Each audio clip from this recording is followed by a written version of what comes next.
Si vous permettez, monsieur le maire, il y a un petit avant-propos. Je rentre ensuite sur le vœu. Merci. Déjà proposé lors du conseil municipal du 7 juillet dernier, ce vœu concernant donc une question essentielle que sont la santé donc, et l'hôpital avait été évacué donc, par votre majorité autoproclamée de l'arc humaniste sans aucune réponse sur le fond. Nous avons donc la responsabilité décidé de reproposer donc ce vœu et attendant donc de vous un vrai positionnement par rapport à cet enjeu majeur pour les Français et pour les Grenoblois en particulier. J'attire votre attention donc sur la présence du personnel du CHU. Ils seront très attentifs à votre réponse, monsieur le maire.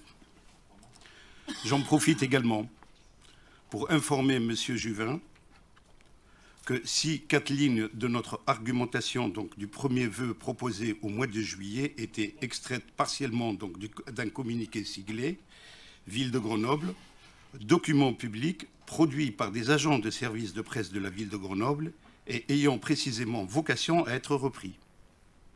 Sinon, à quoi servirait donc un communiqué? Il est évident que par nature, ces éléments n'appartiennent à personne et n'ont vocation à être repris par tous. En premier lieu, par l'élu municipal que je suis. Monsieur le maire, encore considéré comme une référence dans le monde, notre très protecteur système de santé constitue donc l'un des socles du progrès social d'après-guerre. Les Français en sont fiers et ils sont encore très attachés. Mais notre système de santé, déjà fortement, indécieusement dégradé, est en train de s'effondrer, d'une manière qui surprend même les plus optimistes. Cet effondrement est la conséquence donc de 15 à 20 ans d'une politique irresponsable. À titre d'exemple, la mise en place d'objectifs nationaux de dépenses d'assurance maladie à partir donc, de 1996 a conduit l'hôpital public à disposer de moyens toujours plus insuffisants au vu des besoins de la population et de l'augmentation de son activité. Le nombre de médecins et des professionnels de santé a été progressivement contraint depuis 40 ans, ce qui a conduit aux pénuries donc, des soignants actuels et de la mise à mal des vocations. Un débat au Parlement doit avoir lieu en urgence pour sauver notre système de soins et lui permettra de répondre à l'ensemble des besoins, ville, hôpital, médico-social, santé publique et prévention, financés par la sécurité sociale. Face à la dégradation, notamment sur la qualité des services publics, l'alternative ne peut pas être un système de santé avec un service public minimum pour les plus pauvres et un secteur marchand financé par des assurances privées pour le reste de la population. De plus, en considérant la situation gravissime actuelle, pourtant prévisible de longue date, des réponses immédiates doivent être enfin apportées. Cette réponse ne peut être une succession de mesures bricolées, une rupture des services publics basée la fermeture des services publics d'urgence et de nuit. En effet, malgré la mobilisation exemplaire de tous les professionnels de santé, libéraux, hospitaliers du territoire sud-Isère, les services des urgences adultes ont été contraints d'adapter leur fonctionnement la nuit. Ce qui était imaginable concernant donc l'un des plus importants CHU de France est arrivé depuis le 27 juin, à savoir de 20h à 8h du matin. Les patients ne peuvent se déplacer aux urgences adultes sans régulation.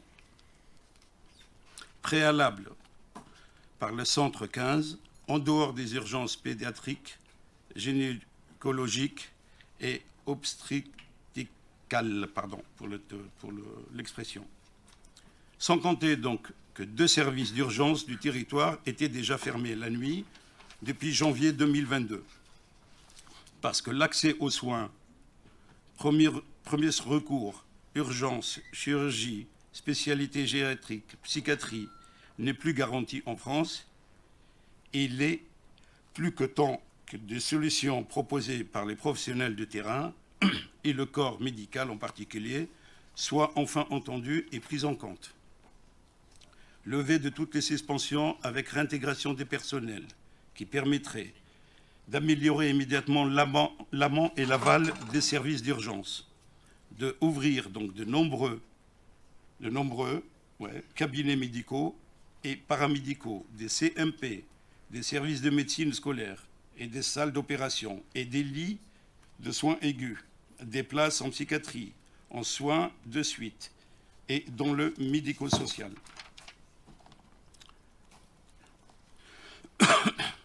Titularisation donc immédiate de tous les professionnels de santé contractuels de France en poste depuis 12 mois et plus. Doublement de l'indemnité suggestion pour en finir avec l'intérim médical si coûteux.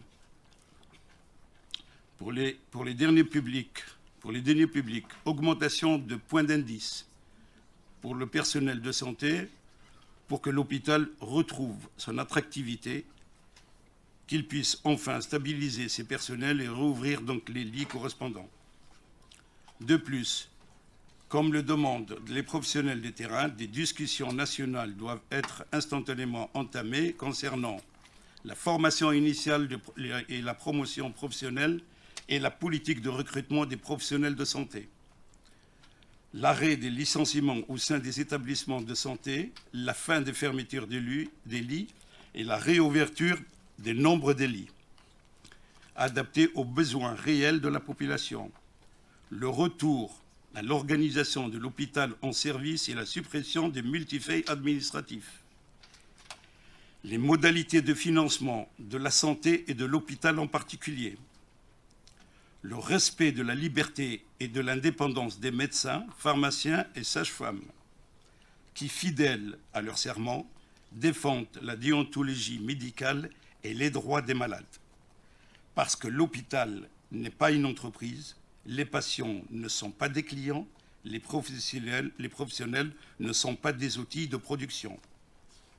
Le conseil municipal de Grenoble demande donc instantanément à Madame Elisabeth Borne, Premier ministre, d'agir maintenant pour sauver l'hôpital, système de santé français, l'accès et la gratuité donc des soins, ainsi que les établissements de santé, en mettant en œuvre sans délai donc les mesures de 1 à 4 demandées par les professionnels de terrain et le corps médical en particulier, en engageant instantanément donc les discussions concernant les thématiques de A à E listées ci-dessus.